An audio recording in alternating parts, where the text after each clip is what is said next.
Thanks, Riv. Cloud9 has got to be feeling good after that victory, keeping their 0-loss streak alive in the playoffs.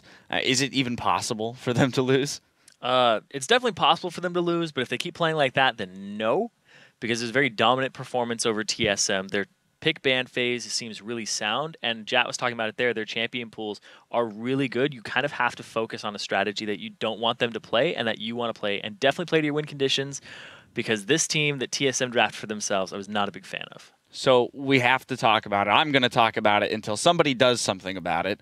The Lucian prioritization over Tristana. I can't for the life of me figure out why that is. Yeah, somebody tweeted me about that, and I was like, explain to me why they prioritize Lucian over Trist. I was like, I can't. Trist in playoffs is 11-2 right now, and those 2 losses are only against Kog'Maws. So right now, she just seems like the dominant carry in the early game. If you have a bad lane matchup, you lane swap it like Cloud9 did.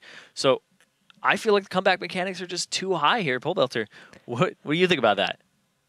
I have no clue. Like, I'm not an AD carry player, but it just seems like Lucian can't even bully Tristana in lane, and if he can't do that, then why even pick him? Because Tristana will outrange Lucian later in the game. He's going to get 2 autos off on Lucian before Lucian can even get close to her, and that's already like half HP gone from the Lucian.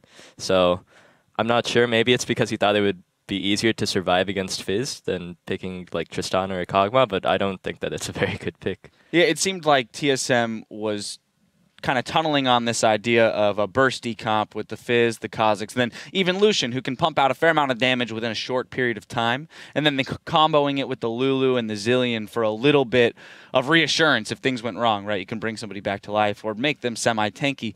But when you're playing against a team like Cloud9, Pobelter, do you need to match the fact that they are a team-fighting team? I think that they really just tunneled too hard on the picks that they wanted. Like, they saw the Zed and they wanted the Fizz to counter it, but then the other team still had like Tristana and Maokai, which both do really well against Fizz. You know, if Fizz ease in, he's going to get rooted and just die. And then the Maokai ultimate reduction is also really big. It seemed like their team just had way too little sustained damage, and the Maokai was just able to nullify everything, and they weren't able to be bursting down TSM. Now, if we look at the teams in their playstyle, in the way that they approached the game, TSM did come out with some aggression. They weren't afraid to take fights. We're actually going to pull a replay up 23 minutes into the game where, keep in mind, Dyrus at this point is already dead. So they're choosing to take a 4v5. Zyrene, if you don't mind walking through this one. Yeah, so what you're going to end up seeing here is the wraparound from Bjergsen. He's actually going to get himself a triple kill with really good placement here on his abilities, and the flash to close distance on Sneaky, the good target prioritization. We'll start rolling a clip out here.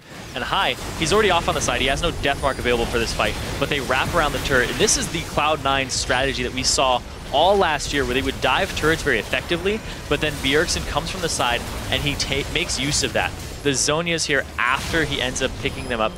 I don't know if that was completely necessary, because he could have continued the fight, and then he ends up getting bubbled afterwards. So overall, Bjergsen did a really good job of engaging the fight, because their team doesn't really have a way to engage aside from a flank. So that was an example of them playing to their win conditions with Assassins and Fizz. And it seemed, too, that TSM, that was the type of fight where you don't have all 5 members facing off against each other until someone initiates. They were kind of looking for some of that chaos that they could capitalize on. Yeah, and I think a big thing here, too, that we end up seeing later on is that there's no front line for TSM. They have 2 Assassins, a Lucian, and then 2 guys who make other members of the team more durable. They have nobody to engage the fight except for a flank or a TP, and they don't have somebody who's just a big damage soaker. Like Cloud9 had both of those types of champions. To me, the game was lost when Hai got just the free first blood off Dyrus being chased down through the jungle, and then them getting the dragon for free. Yeah. Well, let's jump into our second replay. And Pobelter, I want you to take this one. This is 31 minutes in, where Cloud9, again, displaying their teamfight prowess, as well as their ability to control the global objectives. Okay, so we can roll the clip. I do believe C9 finishes off the Baron before the fight even begins. Maokai is just pretty much zoning everyone off 1v5. Bjergsen actually plays this fight pretty well, but it's just not enough. Like, C9 is too tanky, and they have the Baron buff. He lives for really long with the Lulu ultimate and the Mikhail's Crucible. But yeah, he goes in, does all his damage, and it's still not enough. Yeah, this is a prime example of what we've been talking about all analyst desk long right here. The Tristana outranging the Lucian, he couldn't return damage, and also the fact they didn't have a front line. It took forever for somebody to go help Bjergsen. He was in that fight by himself, basically 1v5ing for 5 seconds, 6 seconds, and there was nothing TSM could do about it. Well, so you have to assume now that TSM will be on the blue side, that they either force the Trist ban from Cloud9 or they take it away early, right? Yeah, I have no clue because the prioritization of AD carries seems really strange to me. The Tristana not being something, even when Curse was blue side banning it, was just something that was baffling to me. So I really think that the Tristana needs to be picked up if it's left open by the team that is blue side, or you go ahead and you take the Zed away.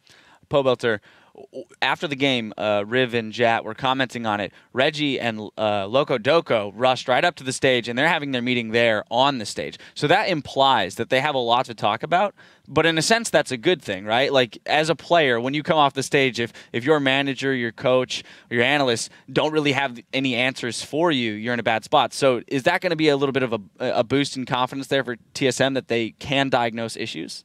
Yeah, I don't think that TSM's mentality is too broken. Like, I don't think they're a team that tilts particularly easily. I think that they'll change up their strategy going into the next games and put Bjergsen on a more consistent control-type damage dealer rather than an assassin. So I think TSM still has a shot in the series. Best of 5 is very long after all. TSM is known for their mid-series adaptations.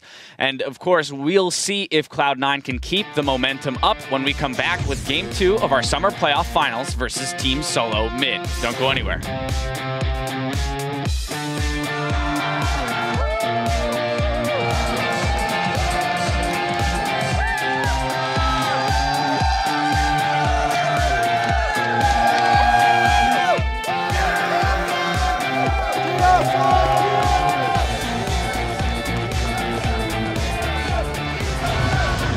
Remember to talk a lot. That's all I really care about. Let's have some fun. Finally, they get the focus on him. Wild Turtle now trying to go crazy. Lemonation hits the last bubble. A kill coming in from Sneaky. Uses the heal to keep the team healthy, but it takes... Actually, he goes down to the Ignite. Triple kill! Cloud9, however, is cleaning up the fight. Sneaky says, "King me," gets another jump. One more shot to Bjergsen. It's going to come from Meteos.